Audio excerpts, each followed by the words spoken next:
Kalau kita perhatikan ya, pondasi Ka'bah itu dikelilingi batu marmer berwarna putih yang disebut syazarwan.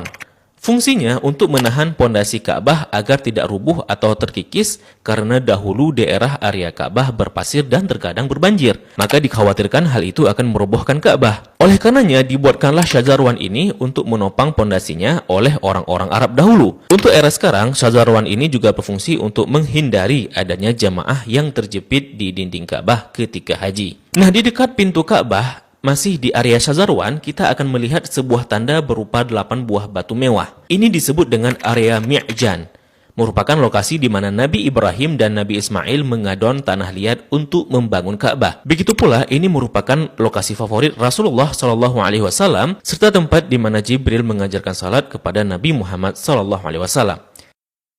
Kain yang menyelimuti Ka'bah ini disebut dengan kiswah. Orang yang pertama kali menyelimuti Ka'bah dengan kiswah merupakan seorang raja dari Himyar yang bernama Tubba Abu Karb. Dahulu, orang-orang Arab menggantung syair-syair terbaik mereka di dinding Ka'bah sebagai bentuk kebanggaan budaya peradaban mereka dalam bidang sastra. Dan tahukah teman-teman, jika warna kiswah tidak selalu hitam. Pada awalnya berwarna putih bergaris merah dari Yaman. Kemudian menjadi putih, menjadi merah, kuning, hijau, dan yang terakhir hitam hingga sekarang. Tulisan kaligrafinya ditulis dengan benang emas bertuliskan ayat-ayat Al-Quran. Kiswah juga memiliki kain dalaman berwarna putih yang disebut bithana kiswah untuk meresap panas dari dinding Ka'bah. Biasanya kain kiswah diganti pada tanggal 9 Dzulhijjah dan bekasnya dipotong-potong untuk dihadiahkan kepada orang-orang tertentu. Nah, dari pintu Ka'bah, di sebelah kiri pojok Ka'bah tersimpan Hajar Aswad di dalam sebuah cangkang berwarna perak. Pintu Ka'bah sendiri berjarak 2 meter dari lantai. Pada awalnya teman-teman, pintunya sejajar dengan lantai. Namun karena terjadi perampokan isi Ka'bah, kemudian orang-orang Quraisy berinisiatif untuk meninggikannya. Nah, dalam perjalanan sejarahnya, pintu Ka'bah telah berubah-ubah baik bentuk, sendi maupun bahan bakunya. Pintu yang ada sekarang merupakan hadiah dari Raja Khalid bin Abdul Aziz, Raja Saudi, dan dilapisi emas murni 99 karat seberat 280 kg dengan total biaya 46 miliar.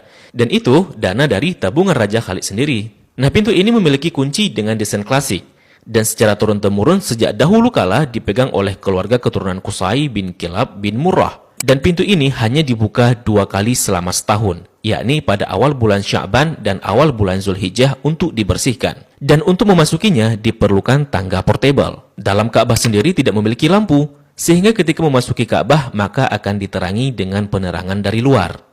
Nah, ketika kita memasuki ke dalam Ka'bah, maka kita akan melihat jika lantai dan dinding dalam Ka'bah dihiasi dengan batu marmer yang dominan putih. Marmer hijau menghiasi lantai dengan bentuk persegi yang dihiasi oleh marmer coklat di sampingnya. Kalau kita salat di dalam Ka'bah, maka garis ini bisa jadi batas safnya. Kalau diperhatikan, maka di sudut terdapat potongan marmer hijau.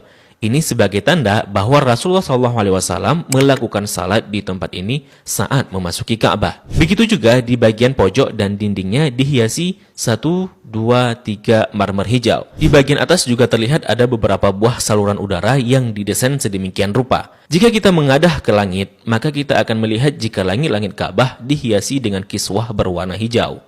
Jika diperhatikan, maka terdapat tulisan Ya Manan yang artinya Maha Pemberi. Kemudian di bawahnya sebelah kanan bertuliskan Ya Dzal Jalali yang artinya yang memiliki keagungan. Lalu di sampingnya bertuliskan Wal Ikrami yang artinya yang memiliki kemuliaan. Di bawahnya tertulis penggalan surah Al-Baqarah ayat 144 yang berbunyi Qad nara taqalluba wajhika fis samai falanuwalliyannaka qiblatan tardaha fawalli wajhaka syatral masjidil haram. Kemudian di tengahnya bertuliskan kalimat tauhid La ilaha illallah Muhammadur Rasulullah. Dilanjutkan di bawahnya bertuliskan surah Ali Imran ayat 96 dengan bunyi Inna awwala baitin wudi'a lin-nasi lalladzi bi Bakkata mubarakan wa hudan lil alamin. Kalimat ini tertulis berulang-ulang hingga memenuhi dinding atas dan langit-langit Ka'bah. Di bagian atas terlihat jika langit-langit Ka'bah ada 3 penyangga yang kemudian ditopang oleh 3 tiang dari kayu dengan diameter 44 cm dengan jarak antara tiang 2 meter sekian. Tiang ini dihiasi dengan 6 hiasan cincin terbuat dari emas. Bagian bawah pondasi tiang berbentuk kotak yang besarnya dapat diduduki oleh orang dewasa. Orang yang pertama kali memasang tiang di dalam Ka'bah adalah Abdullah bin Zubair saat pertama kali memugar Ka'bah selepas wafatnya Rasulullah Sallallahu Alaihi Wasallam. Di bagian atas tergantung harta karun berupa kendi-kendi atau lentera kuno yang terbuat dari emas dan perak, merupakan hadiah dari pemimpin-pemimpin negeri Muslim pada masa lalu. Kalau ditanya kenapa kendi-kendi ini masih digantung, ini merupakan tradisi yang sudah ada sejak masa silam. Nah, di bawahnya, tepatnya di antara tiang, terlihat sebuah meja heksagonal berwarna putih dengan atasannya dihiasi marmer hijau. Memiliki kabinet penyimpanan dengan 2 pintu dan 4 engsel. Memiliki 2 pegangan. Ini berfungsi untuk menyimpan bukhur dan minyak wangi seperti kasturi, ember, gaharu, dan sebagainya yang nantinya digunakan untuk mencuci dan membersihkan Ka'bah. Dan ini merupakan wadah untuk menaruh wangian. 2 sisi dinding Ka'bah terdapat 1, 2, 3, 4, 5, 6, 7, 8, 9, 10 buah plakat yang tertempel di dinding Ka'bah dengan warna yang berbeda dan terbuat dari batu alam. Salah satu yang mencolok adalah plakat yang tepat berada di depan area Rasulullah Salat. Plakat ini berisi kaligrafi dengan style kufik murabba yang tertulis La ilaha illallah Muhammadar Rasulullah. Selain itu juga ada plakat lain yang berisi maklumat mengenai renovasi Ka'bah oleh Raja Khalid bin Abdul Aziz. Sepertinya plakat lain juga berupa maklumat renovasi Ka'bah oleh pemimpin-pemimpin Muslim sebelumnya.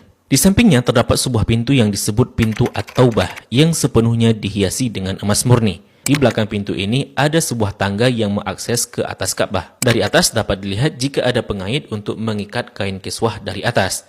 Dan bahkan kita bisa juga salat di atas Ka'bah. Jika Ka'bah tidak diselimuti kiswah, maka penampakannya akan seperti ini. Nah, kiswah Ka'bah akan diganti setahun sekali dan harganya mencapai 50 miliar dengan berat 650 kg. Kiswah juga berfungsi untuk menghindari dinding Ka'bah dari keretakan akibat panas matahari.